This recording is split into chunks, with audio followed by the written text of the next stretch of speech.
नमस्कार।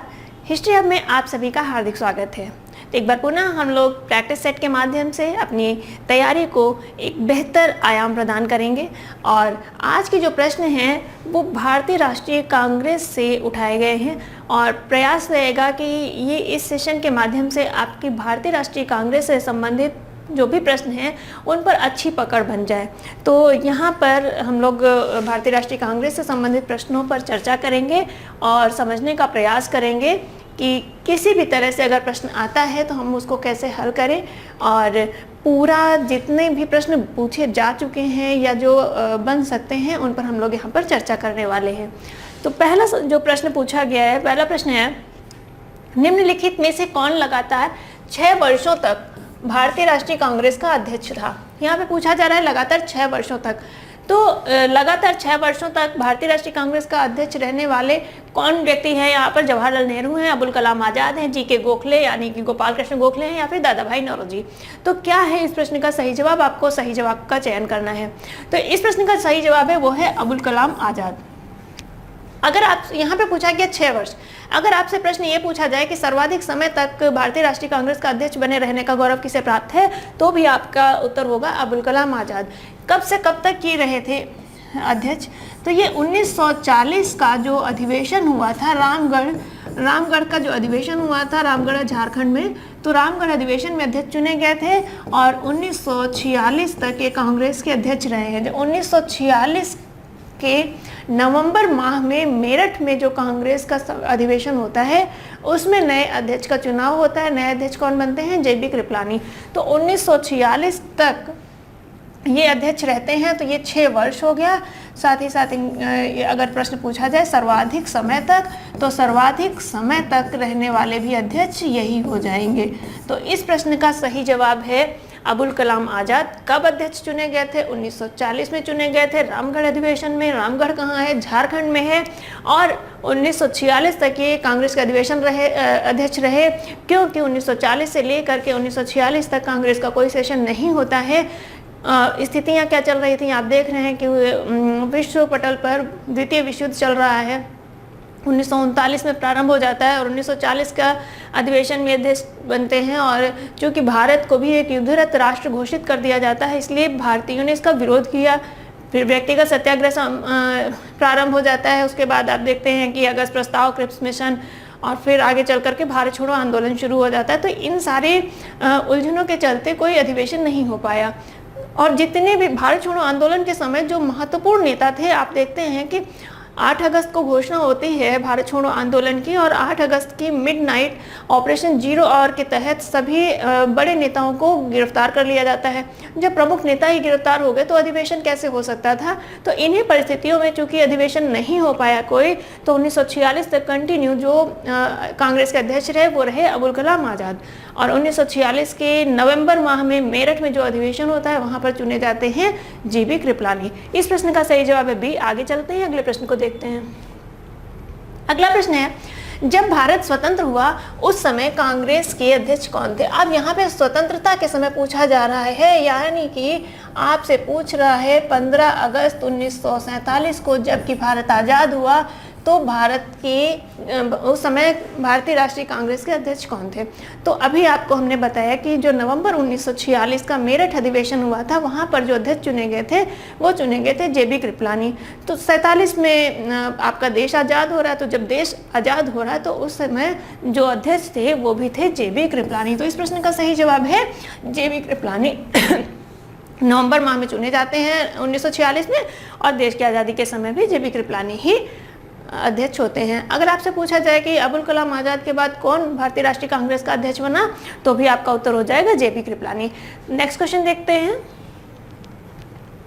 नेक्स्ट है, निम्नलिखित में से किस भारतीय राष्ट्रीय कांग्रेस के अधिवेशन में जवाहरलाल नेहरू ने समाजवाद को भारत की समस्याओं को हल करने की कुंजी बताया? तो यहाँ पर पूछा जा रहा है कि जवाहरलाल नेहरू ने जो समाजवाद को ही भारत की समस्याओं को हल करने की कुंजी बताया है, तो अपने किस अधिवेशन में बताया है? तो ये इन्होंने बताया है लखनऊ अधिवेशन में। और लखनऊ अधिवेशन कब ये हुआ था? ये 1936 का जो अधिवेशन हुआ था लखनऊ में, उसमें ही जवाहरलाल नेहरू ने ये अपना वक्तव्य दिया। जवाहरलाल नेहरू स्वयं कहते हैं कि मुझे राजा महाराजाओं में कोई विश्वास नहीं है, मतलब इन्हें पूंजीवादी विचारधारा में कोई विश्वास नहीं था। इनका मानना था कि अगर जो भी समस्याएं हैं, अगर हम उनके लिए कोई भी हल ढूंढना चाहते हैं तो हमें समाजवादी विचारधारा की तरफ देखना पड़ेगा। चूँकि जवाहरलाल नेहरू स्वयं समाजवादी थे तो वो समाजवाद को ही समस्याओं को हल करने की कुंजी बताते हैं। तो आपसे यहाँ पूछा गया किसने कहाँ, तो लखनऊ। अगर यही आपसे पूछा जाए कि किसने, तो ये हो जाएगा नेहरू। और नेहरू कौन? जवाहरलाल नेहरू। और कब? तो आपका हो जाएगा 1936। तो किसने, कब और कहाँ, ये 3 आपके प्रश्न यहाँ से बनते हैं। तो इस प्रश्न का सही जवाब है बी, लखनऊ। आगे चलते हैं, अगले प्रश्न को देखते हैं। अगला प्रश्न है, वर्ष 1938 के भारतीय राष्ट्रीय कांग्रेस के हरिपुरा अधिवेशन की अध्यक्षता किसने की थी? तो 1938 का जो हरिपुरा अधिवेशन हुआ था कांग्रेस का, और हरिपुरा कहाँ है? हरिपुरा है आपका गुजरात में। कभी कभी प्रश्न ऐसे भी पूछ लिए जाते हैं, राज्य पूछ लिया जाता है। हरिपुरा है गुजरात में, तो गुजरात यानी हरिपुरा का जो अधिवेशन हुआ था 1938 का, उसकी अध्यक्षता किसने की थी? अबुल कलाम आजाद है, जेबी कृपलानी है, राजेंद्र प्रसाद है, या फिर सुभाष चंद्र बोस है? किसने की थी अध्यक्षता? तो इस प्रश्न का सही जवाब है डी, सुभाष चंद्र बोस। सुभाष चंद्र बोस ने ही अध्यक्षता की थी 1938 के हरिपुरा अधिवेशन की। और सुभाष चंद्र बोस 2 बार कांग्रेस के अध्यक्ष बनते हैं। पहला तो हरिपुरा में बनते हैं 1938 में, 1938 हरिपुरा आपका दिया ही हुआ है। और दूसरी बार ये कांग्रेस के अध्यक्ष बनते हैं 1939 में। और कहाँ पर? त्रिपुरी में। त्रिपुरी मध्य प्रदेश में है, तो त्रिपुरी में अध्यक्ष बने जाते हैं। और यहाँ पर बाकायदा चुनाव होता है, और जो गांधी जी अपना समर्थित एक प्रत्याशी पट्टाभी सीतारमैया को सुभाष चंद्र बोस के अगेंस्ट खड़े करते हैं, और पट्टाभी को हरा करके सुभाष चंद्र बोस कांग्रेस के अध्यक्ष बनते हैं। और पट्टाभी की हार पर गांधी जी ये भी कहते हैं कि पट्टाभी की हार मेरी हार है। तो वो किस अधिवेशन की बात हो रही है? 1939 का। कहाँ हुआ था? त्रिपुरा में हुआ था। इसकी अध्यक्षता किसने की थी? कौन अध्यक्ष चुना गया था? सुभाष चंद्र बोस चुने गए थे। आगे चल करके जो कांग्रेस वर्किंग कमेटी है उसके साथ में कुछ डिस्प्यूट हो जाता है, और सुभाष चंद्र बोस त्यागपत्र दे देते हैं। सुभाष चंद्र बोस जब त्यागपत्र दे देते हैं तो इनके त्यागपत्र देने के बाद कौन अध्यक्ष बनता है? तो त्यागपत्र के बाद जो अध्यक्ष बनते हैं वो बनते हैं राजेंद्र प्रसाद, यानी डॉक्टर राजेंद्र प्रसाद अध्यक्ष बनते हैं। तो आपको याद ये सारी चीज़ें रखनी है। यहाँ पे प्रश्न पूछा गया है किसने अध्यक्षता की थी 1938 के हरिपुरा अधिवेशन की? सुभाष चंद्र बोस ने। आपसे पूछा जाए त्रिपुरा अधिवेशन की, तो भी सुभाष चंद्र बोस ने। त्रिपुरा अधिवेशन कब हुआ था? 1939 में। किसे हराया था? पट्टाभी सीतारमैया को हराया था। और सुभाष चंद्र बोस के त्यागपत्र देने के बाद कौन कांग्रेस का अध्यक्ष बना? तो वो बने डॉक्टर राजेंद्र प्रसाद। तो इस प्रश्न का सही जवाब है डी। शेष व्याख्या आपके लिए इंपॉर्टेंट है। नेक्स्ट देखते हैं। नेक्स्ट है, इनमें से कौन सबसे कम आयु में भारतीय राष्ट्रीय कांग्रेस का अध्यक्ष बना? तो इसमें पूछा जा रहा है सबसे कम आयु में, यानी कि जब भारतीय राष्ट्रीय कांग्रेस का वो अध्यक्ष बना उस समय उसकी आयु सबसे कम थी जितने भी अध्यक्ष बने। तो यहाँ पे पूछा जा रहा है कि कौन है वो? जवाहरलाल नेहरू हैं, अबुल कलाम आज़ाद हैं, आनंद मोहन बोस हैं, भूपेंद्र नाथ बोस हैं। कौन ऐसा व्यक्ति है जो सबसे कम आयु का भारतीय राष्ट्रीय कांग्रेस का अध्यक्ष बना? तो ये इस प्रश्न का सही जवाब है अबुल कलाम आज़ाद। और जब ये 1923 का दिल्ली में अधिवेशन होता है और ये कांग्रेस का एक स्पेशल सेशन बुलाया जाता है, तो इसकी जब अध्यक्षता इन्होंने की थी तो इस अध्यक्षता के समय जो उनकी आयु थी वो जो जितने भी कांग्रेस अध्यक्ष बने उनमें सबसे कम थी, और इसी वजह से सबसे कम आयु के अध्यक्ष बनने का गौरव इन्हें प्राप्त है। तो इस प्रश्न का सही जवाब है बी, अबुल कलाम आज़ाद। कब बने थे? 1923 में। पहली बार ये 1923 में बने हैं, दूसरी बार 1940 में बने हैं, 1940 से लेकर के 1946 तक। तो इनके साथ में 2 कीर्तिमान जुड़े हुए हैं। पहला सबसे कम आयु में, और दूसरा सर्वाधिक समय तक अध्यक्ष रहने का जिसे गौरव प्राप्त है वो भी हैं अबुल कलाम आज़ाद। आगे चलते हैं, अगले प्रश्न को देखते हैं।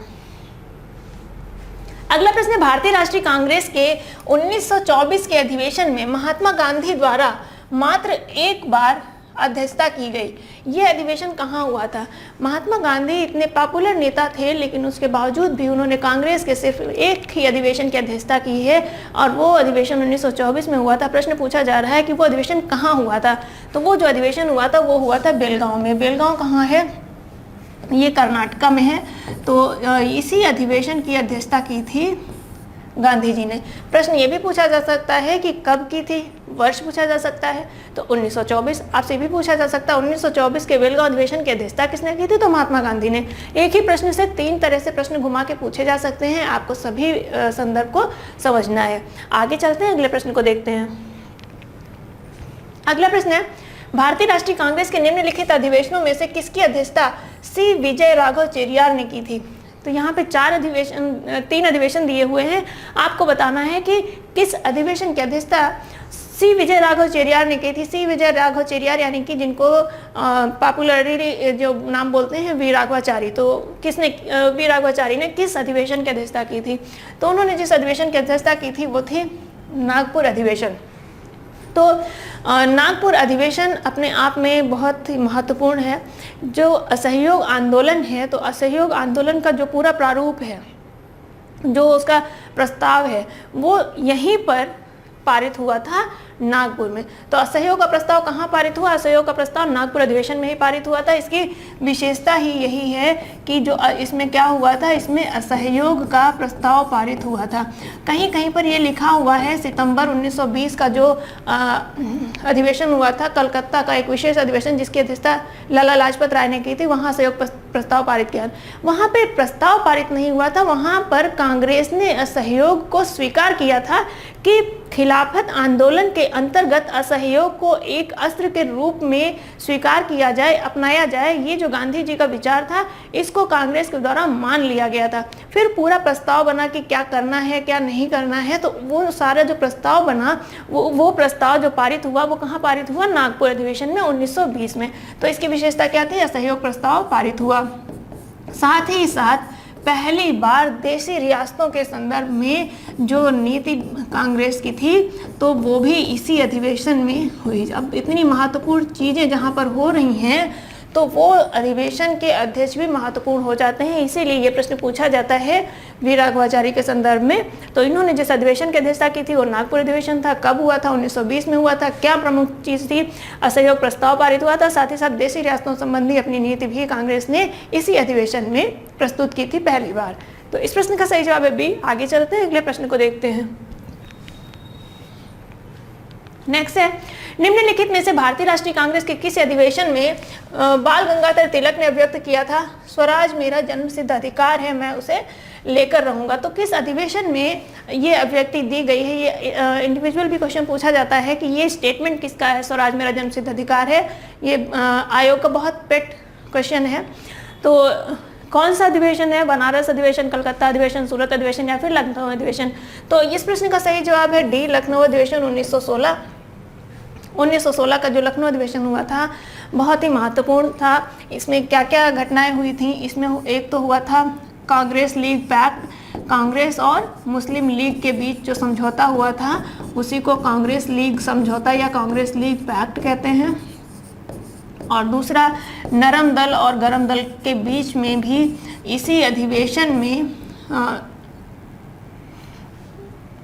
आपका जो 1907 के अधिवेशन में गरम दल वाले निकाल दिए गए थे कांग्रेस से, तो उनको वापस कांग्रेस में शामिल किया गया। तो नरम दल और गरम दल के मध्य भी एक समझौता होता है 1916 के अधिवेशन में। और इस अधिवेशन की जो अध्यक्षता की थी वो की थी अंबिका चरण मजूमदार ने। क्योंकि जहाँ पर महत्वपूर्ण घटना होती हैं वहाँ के अध्यक्ष भी महत्वपूर्ण हो जाते हैं। और इसी अधिवेशन में तिलक कहते हैं स्वराज मेरा जन्मसिद्ध अधिकार है, मैं उसे लेकर रहूँगा। क्यों नहीं कहेंगे, ये बिल्कुल कहेंगे, क्योंकि तिलक कौन सा आंदोलन चला रहे हैं, तिलक चला रहे हैं होम रूल आंदोलन। होम रूल आंदोलन मतलब स्वशासन का आंदोलन। तो जब वो वही आंदोलन चला रहे हैं तो उसकी मांग अवश्य करेंगे, जबकि उन्हें एक ऐसा मंच मिला है जहाँ जिस मंच पे जो भी लोग हैं वो पूरे देश का प्रतिनिधित्व कर रहे हैं, तो ऐसे मंच से ये बात जरूर उठाएंगे। तो यहीं पर आकर के तिलक ये स्टेटमेंट देते हैं। तो इस प्रश्न का सही जवाब है डी, लखनऊ अधिवेशन 1916 में ही स्वराज मेरा जन्मसिद्ध अधिकार है ये स्टेटमेंट दिया गया था। नेक्स्ट क्वेश्चन, नेक्स्ट है 1922 में गया के इंडियन नेशनल कांग्रेस अधिवेशन के अध्यक्ष कौन थे। यहाँ पे पूछा जा रहा है कौन अध्यक्ष थे 1922 के गया अधिवेशन के। तो चितरंजन दास हैं, एस एन बनर्जी हैं, डॉक्टर राजेंद्र प्रसाद हैं, हकीम अजमल खान हैं। तो इस प्रश्न का सही जवाब है चितरंजन दास, जिनको CR दास बोलते हैं।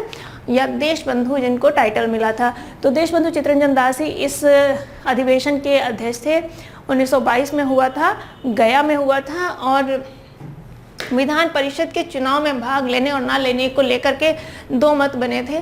तो चितरंजन दास चाहते थे कि चुनाव में भाग लिया जाए, और जबकि एक अपरिवर्तनवादी दल था जो भाग लेने के इच्छुक नहीं थे। तो भाग लेने और ना लेने, जब ना लेने पर सहमति बनी कांग्रेस की, तो चितरंजन दास ने कांग्रेस छोड़ दी थी और एक नई पार्टी का गठन किया था जिसको स्वराज दल कहा गया, स्वराज पार्टी कहा गया। तो वो कहाँ पे हुआ था, कहाँ पे चितरंजन दास ने कांग्रेस छोड़ दी थी? तो यही 1922 के गया अधिवेशन में, और स्वयं ही अध्यक्ष थे कांग्रेस के। तो इस प्रश्न का सही जवाब है ए, चितरंजन दास 1922 के गया अधिवेशन की अध्यक्षता की थी। नेक्स्ट क्वेश्चन देखते हैं। नेक्स्ट, निम्नलिखित में से किस अधिवेशन में कांग्रेस ने पहली बार भारतीय रियासतों के प्रति अपनी नीति घोषित की? पहली बार भारतीय रियासतों के प्रति कांग्रेस ने कब नीति अपनी घोषित की है? नागपुर अधिवेशन है, गया अधिवेशन है, कलकत्ता अधिवेशन या फिर लखनऊ अधिवेशन? इस प्रश्न का सही जवाब है ए, नागपुर अधिवेशन। कब हुआ था? 1920 में हुआ था। और इसमें क्या घोषणा की गई थी देशी रियासतों के प्रति? कि देशी रियासतों की प्रजा से भी कहा गया कि यदि आप कांग्रेस में शामिल होना चाहते हैं तो आपके लिए भी कांग्रेस के द्वार खुले हैं, आप भी कांग्रेस में शामिल हो सकते हैं। शर्त क्या रखी गई थी कि आपकी जो न्यूनतम आयु है वो 21 वर्ष होनी चाहिए और कम से कम 25 पैसे चंदा के रूप में आप दे सकते हो। तो क्या इसमें क्राइटेरिया रखा गया था कि 21 वर्ष आयु होनी चाहिए और 25 पैसे चंदा के रूप में जो भी दे सकते हैं वो व्यक्ति कांग्रेस की सदस्यता ग्रहण कर सकते हैं। कहाँ के लिए? ये जो देशी रियासतें थीं उनकी प्रजा से ये चीज़ कही गई थी। तो यहीं पर देशी रियासतों के संदर्भ में पहली बार कांग्रेस ने अपनी नीति घोषित की थी। तो इस प्रश्न का सही जवाब है ए, नागपुर अधिवेशन। कब हुआ था? 1920 में हुआ था। और क्या नीति थी? तो उसके संदर्भ में सबसे महत्वपूर्ण जो चीज़ है कि 21 वर्ष की आयु रखने वाला और 25 पैसे चंदा दे सकने वाला कोई भी व्यक्ति कांग्रेस की सदस्यता ग्रहण कर सकता है। नेक्स्ट क्वेश्चन देखते हैं। नेक्स्ट है, सूची 1 को सूची 2 से सुमेलित कीजिए। एक तरफ अध्यक्ष दिए हुए हैं जो कि कांग्रेस अधिवेशन की जिन्होंने अध्यक्षता की है, दूसरी तरफ स्थान दिए जहां पर उन्होंने अध्यक्षता की है। अब यहाँ पर बताना है कि किसने कहाँ पर अध्यक्षता की है। तो देख लेते हैं। अबुल कलाम आज़ाद। अबुल कलाम आज़ाद ने किस कांग्रेस अधिवेशन की अध्यक्षता की थी? इन्होंने अध्यक्षता की थी रामगढ़ अधिवेशन की। तो ए के साथ में क्या हो जाएगा? 4 हो जाएगा। सरोजनी नायडू। सरोजनी नायडू ने जिस अधिवेशन की अध्यक्षता की थी वो था कानपुर का 1925 का अधिवेशन। तो बी के साथ हो जाएगा 3, यानी बी के साथ हो गया 3। मोतीलाल नेहरू। मोतीलाल नेहरू ने जिस अधिवेशन की अध्यक्षता की थी वो अमृतसर का 1919 का अधिवेशन था, यानी कि सी के साथ हो जाएगा 1। डॉक्टर राजेंद्र प्रसाद ने मुंबई के 1934 के अधिवेशन की अध्यक्षता की थी, यहाँ पे हो गया 2। 4312 4312 डी विकल्प में आ रहा है। तो इस प्रश्न का सही जवाब हो जाएगा डी, 4312। ये स्थान और किस स्थान पर किसने अध्यक्षता की है ये भी महत्वपूर्ण है, इसको भी आपको ध्यान रखना है। चलिए आगे चलते हैं, अगले प्रश्न को देखते हैं। नेक्स्ट क्वेश्चन, पुनः एक सूची का सुमेलन करना है और यहाँ पर उत्तर प्रदेश के स्थान दिए हुए हैं। तो उत्तर प्रदेश के विभिन्न स्थानों में आयोजित भारतीय राष्ट्रीय कांग्रेस के अधिवेशन के संदर्भ में सूची 1 को सूची 2 के साथ सुमेलित कीजिए। सूची 1 जो है वो उसमें स्थान दिए गए हैं और सूची 2 में वर्ष दिए गए हैं। तो इसमें आपको सुमेलित करना है कि किस वर्ष किस स्थान पर कांग्रेस का अधिवेशन हुआ। तो देख लेते हैं। मेरठ। तो मेरठ का जो अधिवेशन हुआ था नवंबर 1946 में हुआ था, जिसमें जेबी कृपलानी अध्यक्ष चुने गए थे। तो ये हो गया 3। तो ए के साथ में क्या हो गया? 3। कानपुर। कानपुर का अधिवेशन हुआ था 1925 में और इस अधिवेशन की अध्यक्षता की थी सरोजनी नायडू ने। तो बी के साथ हो गया 4। लखनऊ अधिवेशन 1916 और इसकी अध्यक्षता की थी अंबिकाचरण मजूमदार ने। तो सी के साथ 1 हो गया। बनारस अधिवेशन 1905 में हुआ था और इसकी अध्यक्षता की थी गोपाल कृष्ण गोखले ने। तो डी के साथ हो गया 2। 3412 3412 3412 सी विकल्प में आ रहा है। तो इस प्रश्न का सही जवाब हो जाएगा सी, 3412 सी विकल्प में आ रहा है। और ये आपको वर्ष और स्थान भी याद रखने हैं। तो आप लोग एक बार समझ लेंगे कौन अध्यक्ष रहा वो भी आपको ध्यान रखना है। जैसे 1916 इसमें आपके अंबिकाचरण मजूमदार थे। लखनऊ अधिवेशन 1905 इसमें आपके गोपाल कृष्ण गोखले थे। हम यहाँ पे जी के जी लिखते रहे हैं, गोपाल कृष्ण गोखले। 1946 का जो मेरठ अधिवेशन हुआ था इसमें आपके जो थे वो जेबी कृपलानी थे। तो आप यहाँ पर जेबी कृपलानी हम शॉर्ट में लिखते रहे हैं JB के 1925, तो इसमें सरोजनी नायडू थी कांग्रेस की अध्यक्ष, तो यहाँ पर हो जाएगा सरोजनी नायडू। तो आपको अध्यक्ष भी याद रखने हैं, स्थान भी याद रखने हैं और वर्ष भी याद रखने हैं, और एक दो बार जहाँ आप देखेंगे तो आसानी से याद हो जाएगा, कोई ऐसा तनाव वाली चीज़ नहीं, आसानी से याद कर लेंगे। नेक्स्ट क्वेश्चन देखते हैं। नेक्स्ट है सूची 1 को सूची 2 के साथ सुमेलित कीजिए। एक तरफ कांग्रेस अध्यक्ष दिए है, दूसरी तरफ अधिवेशन का स्थान दिया गया है, और आपको सुमेलित करना है कि किस स्थान पर किस अध्यक्ष ने अध्यक्षता की है। तो देख लेते हैं हम लोग। पहला है doctor MA Ansari. Doctor Ansari ने जिस अधिवेशन की अध्यक्षता की थी वो था मद्रास अधिवेशन, और ये कब हुआ था? ये हुआ था 1927 में। इसी अधिवेशन में साइमन गो बैक का नारा दिया गया था। B पुरुषोत्तम दास टंडन। पुरुषोत्तम दास टंडन ने जिस अधिवेशन की अध्यक्षता की थी वो था नासिक का, और ये जो अधिवेशन हुआ था ये हुआ था 1950 में। सरोजनी नायडू ने कानपुर अधिवेशन की अध्यक्षता की थी, कब हुआ था? ये हुआ था 1925 में। और सुभाष चंद्र बोस ने हरिपुरा कांग्रेस की अध्यक्षता की थी, ये हुआ था 1938 में। तो हम लोग देख लेते हैं A के साथ में क्या आ रहा है 3, B के साथ में 4, C के साथ में 2, D के साथ में 1। 3 4 2 1, 3 4 2 1 C विकल्प में आ रहा है, और यही इस प्रश्न का सही जवाब है। आगे चलते हैं, अगले प्रश्न को देखते हैं। अगला प्रश्न है नीचे उन व्यक्तियों की सूची दी गई है जो भारतीय राष्ट्रीय कांग्रेस के अध्यक्ष हुए, तिथि अनुसार उन्हें क्रमबद्ध कीजिए। नीचे दिए गए कूट का उपयोग कर अपना उत्तर दीजिए। यहाँ पर आपको 4 अध्यक्ष, 4 नाम दिए गए हैं जिन्होंने अलग अलग समय पर कांग्रेस की अध्यक्षता की है। अब इनको क्रमानुसार लगाना है, किसने पहले और किसने बाद में की। तो देख लेते हैं। महात्मा गांधी। महात्मा गांधी ने जिस अधिवेशन की अध्यक्षता की थी वो था 1924 का बेलगांव अधिवेशन। जवाहरलाल नेहरू के संदर्भ में 1929 का जो लाहौर अधिवेशन था उसकी अध्यक्षता की थी। वल्लभ भाई पटेल 1931 का कराची अधिवेशन की अध्यक्षता की थी। सरोजनी नायडू 1925 के कानपुर अधिवेशन की अध्यक्षता की थी।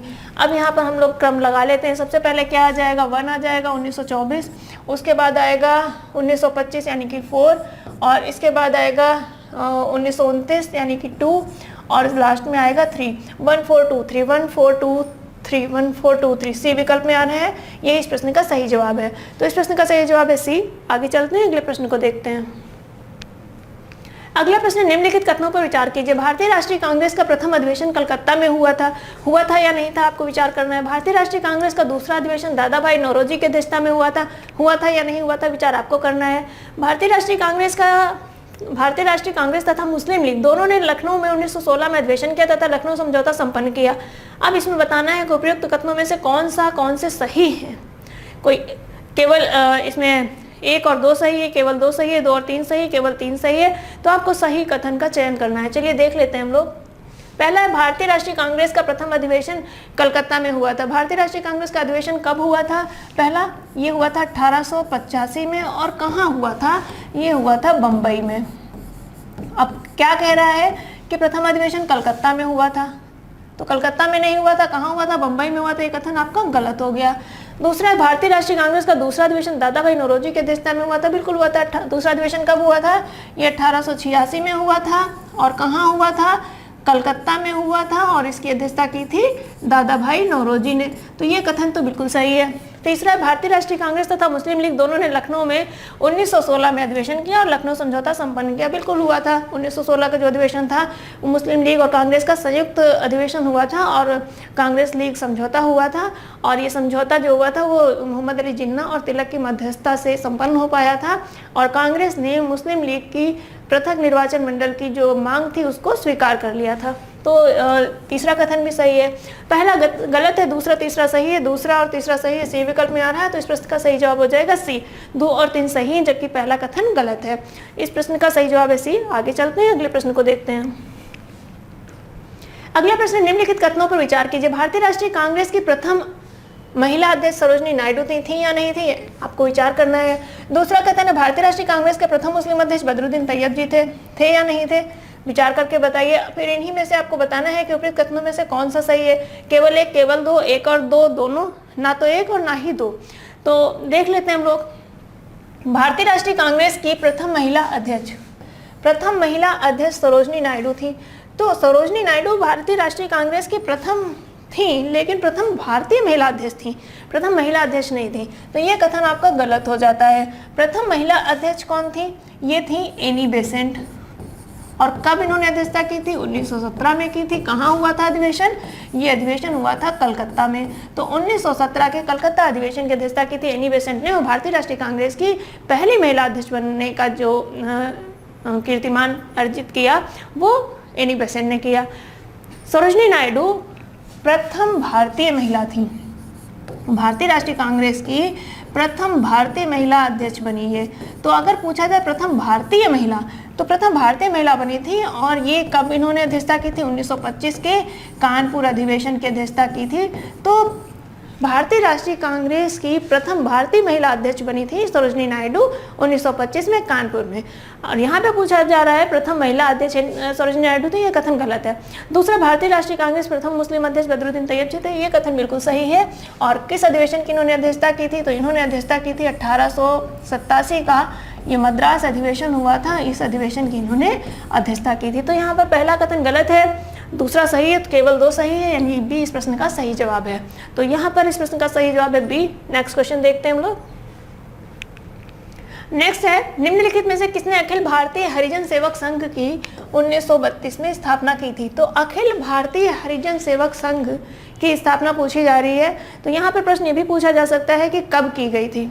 1932 में। और किसने की ये पूछा जा रहा है? तो इसकी स्थापना की थी गांधी जी ने, M.K. गांधी। तो इस प्रश्न का सही जवाब है B, M.K. Gandhi. Next question देखते हैं। नेक्स्ट है, भारतीय राष्ट्रीय कांग्रेस के द्वितीय सम्मेलन में कितने मुस्लिम प्रतिनिधियों ने भाग लिया?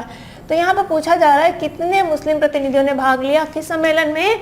भारतीय राष्ट्रीय कांग्रेस के द्वितीय सम्मेलन में। तो इसमें जो मुस्लिम प्रतिनिधियों की संख्या थी वो थी 33, यानी कि 33। तो 33 बी विकल्प में आ रहा है, तो इस प्रश्न का सही जवाब हो जाएगा बी, 33 प्रतिनिधियों ने भाग लिया था। साथ ही साथ आपको ये भी ध्यान रखना है कि जो प्रथम अधिवेशन हुआ था उसमें कितने प्रतिनिधियों ने भाग लिया था? तो प्रथम अधिवेशन में 2 प्रतिनिधियों ने भाग लिया था। इस प्रश्न का सही जवाब है बी, 33 प्रतिनिधियों ने भाग लिया था। नेक्स्ट क्वेश्चन देखते हैं। नेक्स्ट है, कांग्रेस के लिए समर्थन प्राप्त करने के लिए 1889 में 1889 ईस्वी में एक समिति स्थापित की गई। निम्न में से उस समिति का सभापति था। कौन उस समिति का सभापति था? सभापति पूछा जाए या आपसे अध्यक्ष पूछा जाए, एक ही आपका उत्तर होगा। तो कौन था? तो विलियम डिग्बी थे। विलियम डिग्बी की अध्यक्षता में ही 1889 में एक समिति स्थापित की गई। और इसका काम क्या था कि ये लंदन में कांग्रेस के लिए समर्थन प्राप्त कर सके, और वहाँ पर जो कांग्रेस की नीतियाँ हैं, जो कांग्रेस के उद्देश्य हैं, उनसे लंदन में बैठ करके, यानी इंग्लैंड के जो सरकार है उनको कांग्रेस की नीतियों के बारे में बता सके कि कांग्रेस के उद्देश्य क्या हैं, किस उद्देश्य के साथ में कांग्रेस आगे बढ़ रही है। तो वो बताने के लिए और लोगों को कांग्रेस से जोड़ने के लिए इसका गठन किया गया था। और इसकी अध्यक्षता किसने की थी? William Digby. विलियम डिग्बी की अध्यक्षता में ही ये गठन हुआ था इस समिति का। तो इस प्रश्न का सही जवाब है बी। नेक्स्ट क्वेश्चन देखते हैं। नेक्स्ट है, भारतीय राष्ट्रीय कांग्रेस के द्वितीय मुस्लिम अध्यक्ष कौन थे? अभी पिछले प्रश्न में देखा था कि प्रथम मुस्लिम अध्यक्ष, अब इसमें पूछा जा रहा है द्वितीय मुस्लिम अध्यक्ष कौन थे? तो प्रथम कौन थे? बदरुद्दीन तैयब जी। कब बने थे? 1887 में। दूसरे जो मुस्लिम अध्यक्ष थे वो थे रहीमतुल्लाह सयानी, और इन्होंने जिस अधिवेशन की अध्यक्षता की थी वो 1896 का अधिवेशन था। कहाँ हुआ था? कलकत्ता में हुआ था ये अधिवेशन। और इसकी विशेषता क्या थी? इसकी विशेषता थी कि इस अधिवेशन में दादा भाई नौरोजी की जो ड्रेन थ्योरी थी उसको कांग्रेस के द्वारा स्वीकार कर लिया गया था। साथ ही साथ वंदे मातरम जो राष्ट्रगीत है उसका पहली बार गायन भी इसी सम्मेलन में, इसी अधिवेशन में किया गया था। गायन किसके द्वारा किया गया था? रविन्द्रनाथ टैगोर के द्वारा। राष्ट्रगीत लिखा किसने है? बंकिम चंद्र चटर्जी ने। गायन अवधि क्या है राष्ट्रगीत की? 65 सेकेंड। जैसे कि राष्ट्रगान की अवधि है 52 सेकेंड्स, वैसे ही राष्ट्रगीत की जो अवधि है, गायन अवधि, वो है 65 सेकेंड। तो यहाँ पर इस प्रश्न का सही जवाब है सी, रहमतुल्लाह सयानी। और यहाँ पर आकर के प्रश्न पूरे हो जा रहे हैं। कैसा लगा सेशन जरूर बताइएगा। और कांग्रेस से संबंधित जो शेष प्रश्न हैं उन पर अगले सेशन में हम लोग चर्चा करेंगे। और 2 या 3 सेशन के माध्यम से हम लोग भारतीय राष्ट्रीय कांग्रेस से संबंधित जितने भी प्रश्न हैं उन सबको डिस्कस कर लेंगे कि प्रश्न इससे बाहर कहीं नहीं आएगा।